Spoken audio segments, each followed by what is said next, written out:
તો ચાલો મિત્રો આપણે જઈએ વાડીએ અને જોઈએ આપણી વાડી અને કરીએ મોજ। તો આપણે નીકળી ગયા છીએ વાડીએ જવાના રસ્તા પર અને ધીમે ધીમે આગળ ચાલતા ચાલતા જો આવી ગયો છે આશ્રમ અને આશ્રમ છોડીને આપણે નીકળી ગયા આગળ આપણા રસ્તે। વાડીના રસ્તા પણ ટોપ બની ગયા છે ભાઈ, એક નંબર। અત્યારે ચોમાસું આવે એટલે અગાઉ તૈયારી કરી નાખી હોય, રોડની મસ્ત રોડ બનાવી નાખ્યા છે।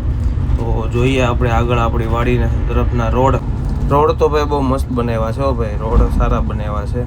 અને ધીમે ધીમે આપણે થઈ ગયા આગળ ચાલતા અને હવે આપણે આવી ગયા છીએ આપણા તળાવ પાસે। તો તળાવનો પણ વ્યૂ જુઓ તમે, એક નંબર વ્યૂ છે। ને ઓણ જીસીબી બહુ વહેલા તળાવમાં, એટલે તળાવ પણ ઘણું સારું એવું ઊંડું કર્યું છે ને આપણે પાણી પણ આવી જશે વાડીમાં। અને હવે આપણે પહોંચી ગયા ફાઇનલી આપણી વાડી પાસે। તો જો આવો છે આપણી વાડીનો લુક। તો આપણી રામ પ્યારી પડી છે અને આપણે પહોંચી ગયા છીએ વાડીએ। અને આ છે મજૂરને માટે રહેવાનું ઓવડી અને આગળ છાપરો જેવું બનાવેલું છે। અને ચાલો જોઈએ આપણે કૂવામાં પાણી। તો પાણી તો ભાઈ બહુ ઊંડું છે।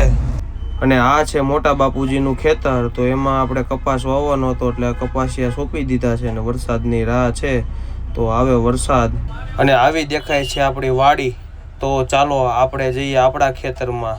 તો ધીમે ધીમે આગળ આપણે ચાલતા ચાલતા થઈ ગયા છે આપણા ખેતરમાં જવા માટે। અને ભાઈ વાડીની તો ખૂબ મોજ આવ્યો ભાઈ, જોવો તમે। તો જોઈએ આપણે પણ આપણા ખેતરમાં શું વાવ્યું છે। તો ચાલો આગળ ધીમે ધીમે ચાલતા રહીએ। તો આવી ગયું છે, આ છે આપણું ખેતર અને આપણા ખેતરમાં પણ કપાસ વાવી દીધો છે અને થોડુંક પાણી હતું તો પણ પાણી પાવાનું પણ ચાલુ કરી દીધું છે અને કપાસ પણ ઉગી ગયો છે। વચ્ચે મગ અડદ પણ વાવી દીધા છે।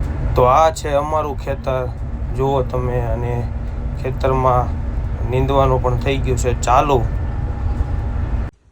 અને ભાઈ આ છે અમારા બાજુનું ખેતર, આમ લાગે ને ફોરેન લુક હોય એવું। આમ આ છે તબેલો ગાયો ભેંસોનો, મસ્ત આમ એકદમ યુનિક લુક લાગે આમ। તો ચાલો જઈને અંદર જોઈએ તબેલો। તો ભાઈ આવી ગયા આપણે તબેલામાં ને આ છે ગાયોનો ડિપાર્ટમેન્ટ।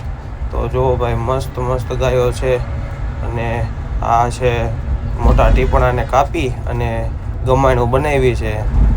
અને આ છે નાની વાસળીઓનો ડિપાર્ટમેન્ટ, એને પણ જો તગારામાં ખાણ આપી દીધું છે। ને પછી આવી ગયો આપણે ભેંસનો ડિપાર્ટમેન્ટ, એમાં પણ કમલેશભાઈએ સુવિધા બહુ ટોપ કરી છે ભાઈ, ઉપર ફુવારા અને પંખા ને એવું બધું। ગાયોનો ડિપાર્ટમેન્ટ પણ આ છે। તો કમલેશભાઈએ પણ ખૂબ મહેનત કરી છે અને તબેલો પણ મસ્ત બનાવ્યો છે અને ગાયો ભેંસોનું ધ્યાન પણ ખૂબ રાખે છે ભાઈ। આ જો નાના નાના છોકરા પણ તબેલામાં મોજ કરે હો ભાઈ, આનંદ કરે। અને આ ડિપાર્ટમેન્ટ છે નીણનો ડિપાર્ટમેન્ટ। તો જો મશીન છે, એમાં 2 નીણ કાપવાના અને આપણી વાડી સામે દેખાય છે। અને જુઓ સ્ટોક ફૂલ થઈ ગયો છે નીણનો। અને આ છે ભેંસનો ડિપાર્ટમેન્ટ બહારનો। અને આ છે કમલેશભાઈની ઓફિસ, એમાં મારા પપ્પા પણ બેસી ગયા છે। અને આ છે કુકડા, એ માયખું ને એવું બધું ખાઈ જાય, ગાયો ભેંસુને કવડે નહીં ને એટલે। તો જુઓ આપણે આવી ગયા હતા કમલેશભાઈના તબેલે અને ભાઈ મજા આવી ગઈ।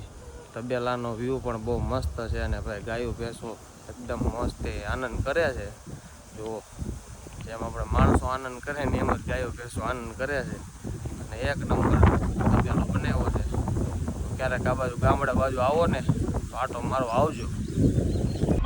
તો આ છે ફાઇનલી તબેલાનો વ્યૂ, જુઓ તમે। 1 થી 1.5 વીઘામાં તબેલો કમલેશભાઈએ બનાવ્યો છે, પણ તબેલો પણ ટોપ બનાવ્યો છે હો। જો આખો એનો વ્યૂ જુઓ તમે, મસ્ત લાગે છે। તો જે આ સામે મોટા ઝાડવાળી દેખાય ને એ અમારી છે જૂની વાડી અને એ છે અમારા કાકાનું ખેતર। તો એ કાકાના ખેતરમાં વાવવાની છે સિંગ। તો આપણે આવી ગયા આપણી વાડીએ અને આ હતો આપણો વાડીનો વ્લોગ। તમને કેવો વ્લોગ લાગ્યો એ જરૂરથી કોમેન્ટ કરજો। તો ચાલો થઈ ગયા છે બપોરને, જઈએ ઘરે।